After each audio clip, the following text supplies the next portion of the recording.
Rise of an Empire. How Persia ruled the ancient world. Have you ever wondered how a single empire managed to rule over 44% of the world's population?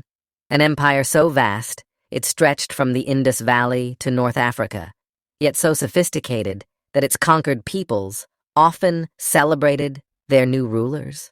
The Persian Empire wasn't just big, it was revolutionary. And today, we're diving into how this ancient civilization created the blueprint for multicultural empires that would follow for centuries. Before we begin this journey, take a moment to hit that subscribe button and notification bell so you don't miss our upcoming videos on ancient civilizations. Let's start with a question. What image comes to mind when you think of ancient Persia? If you're picturing villainous Xerxes from 300, you're getting Hollywood fiction, not history. The real Persian Empire was far more fascinating.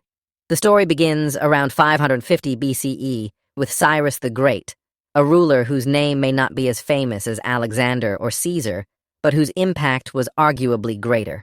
In just 30 years, Cyrus conquered the Median, Lydian, and Babylonian empires, creating the largest empire the world had ever seen.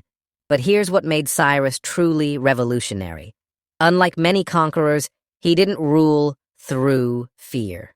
When he conquered Babylon in 539 BCE, he issued what many historians consider the first declaration of human rights, the Cyrus Cylinder. This remarkable document decreed religious freedom for all subjects and allowed displaced peoples to return to their homelands. Imagine that. An ancient superpower promoting diversity and tolerance instead of forcing cultural assimilation. The Jewish people, for example, were permitted to return to Jerusalem and rebuild their temple after their Babylonian exile.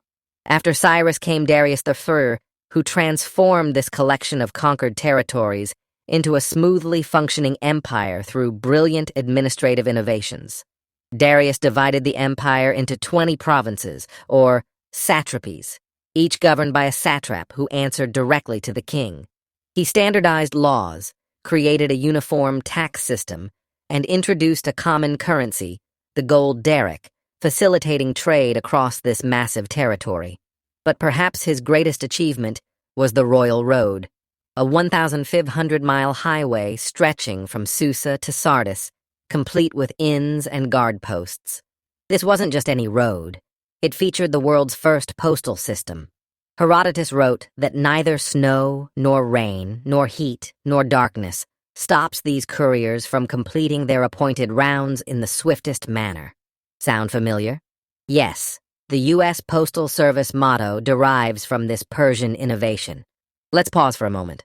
This empire flourished over 2,500 years ago, yet was implementing systems we'd recognize today.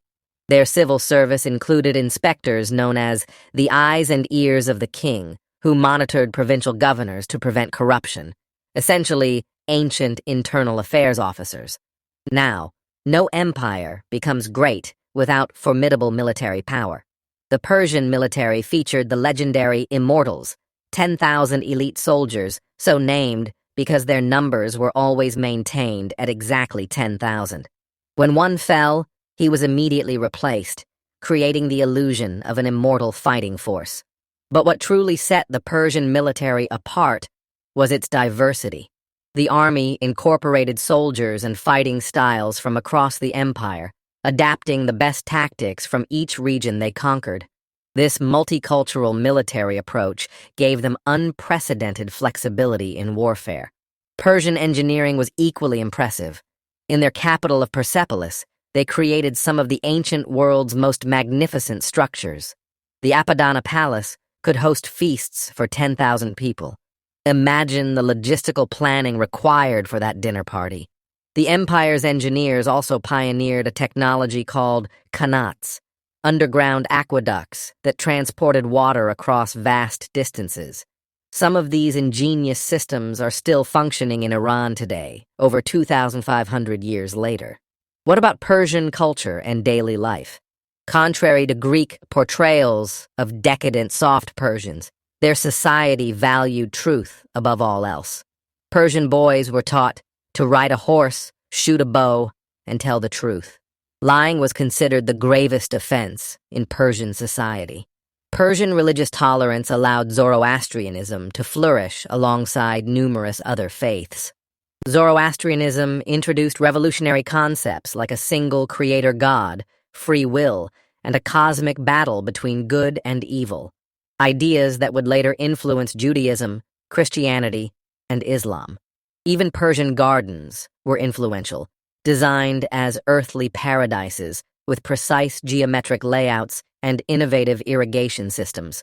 In fact, our word paradise comes from the Old Persian paradisa, meaning walled garden.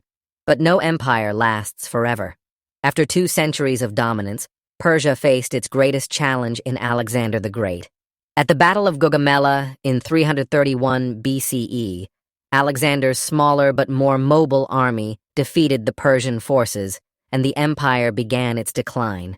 Yet even in defeat, Persia's legacy continued. Alexander adopted Persian customs and administrative systems.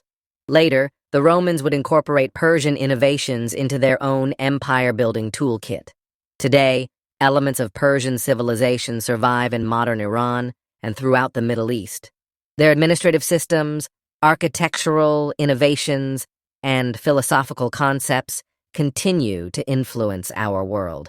So next time you mail a letter, walk through a formal garden, or benefit from religious freedom, remember, you're experiencing the legacy of the Persian Empire, a civilization that understood that ruling diverse peoples required respect, innovation, and inclusion.